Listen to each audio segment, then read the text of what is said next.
I've been holding off the ache now for years, watching their collars pop. Blabbergards, forever flapping their box. I'm studying their movements with a vitamin D vibrance, imagining how they'd look if they were lying So like. what advice would you have for young people wanting to speak openly about mental health?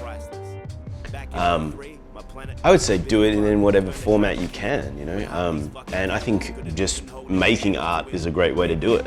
I mean, if you start trying to paint, but you're not particularly good at it, you got a choice of whether you stick with doing it, or you move on to something else. But I'm sure there's a thing for everyone that they can output through, and it doesn't necessarily have to be, secured to a certain kind of medium either.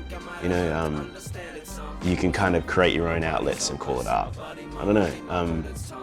I suppose the advice I would give is, is find something like I found that kept me a relatively happy level person. And don't listen too much to what other people say about it. Because, I mean, in the early days as well with my music, I would perform on stage and I could hear people heckling, you know, and no one does that anymore. But, you know, there was a period of time where I really doubted it, like that I was doing anything good. And and that can be really, really poisonous.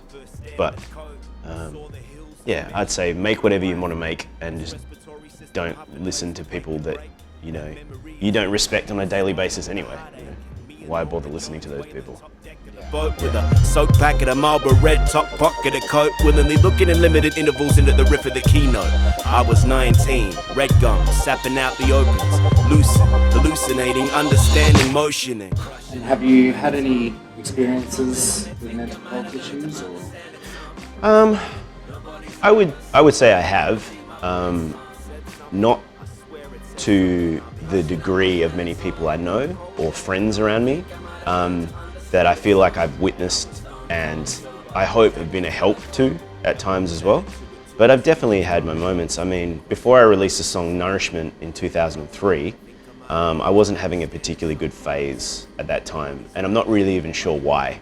I think a lot of things in my life and my past were kind of coming up, and I was feeling a little exhausted by the music because I'd been working on a lot of it for a long time, and it wasn't really until the release of Nourishment where it felt a little bit more affirming to it again. But that little period of time there, it felt like a little bit of a downward spiral in my life, and I started getting quite sad. And I'm not really, even when I think back on it now, I'm not even really sure why. And I suppose that's the main thing. Is sort of it's a really hard thing to put your finger on or pinpoint why that's happening. And I still have ups and downs. I'm definitely a very sort of emotional, moody person on certain days. But I tend to hope and think that I'm a pretty positive person, and I try and project that as well, because I feel like the more that you do that, the more you influence your surroundings to be positive back at you. And I'm not really sure how to explain that, other than I feel like I feel better if I'm talking in a more positive light than if I constantly talking negative about things. Gave me a dead leg, learned to let it sink in. Magnetism blinking, etch a sketch and hyper in my head. Trying to dry retch a mention from the earth of why he'd ended up dead. Packing human parasites still clinging to the surface. I think I've always been a pretty happy kid. I think part of that was because I, from a really young age, always had the release of poetry. So I was writing poetry before I even started playing music or picked up a guitar or whatnot. And that's always probably been the biggest release for me of anything negative in my life. So there has been negative things, and there has been some pretty heavy times, and the passing of some really close members of family. And I suppose all of those rough times, I was probably lucky to have the way that my parents looked at the world as part of it, and then the fact that I could actually have a spot to vent. And I think that's really, really necessary. I think that's generally what art is to people, to a degree, is kind of a person's person's release point, whether it be painting with your hand or writing lyrics or performing on a stage. So I sort of deem myself to be pretty lucky to be in a place in the world where it's possible for me to be able to do that and pursue that and treat it like a serious thing and not necessarily just like a side hobby. It's probably the most important thing in my life.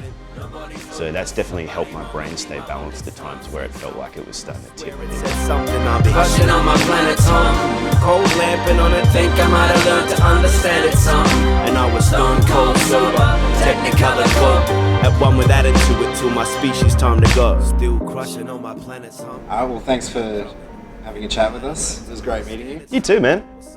Thanks. See you around. Hope your music stuff goes well. Thank you. You too. Just put it out. Yeah.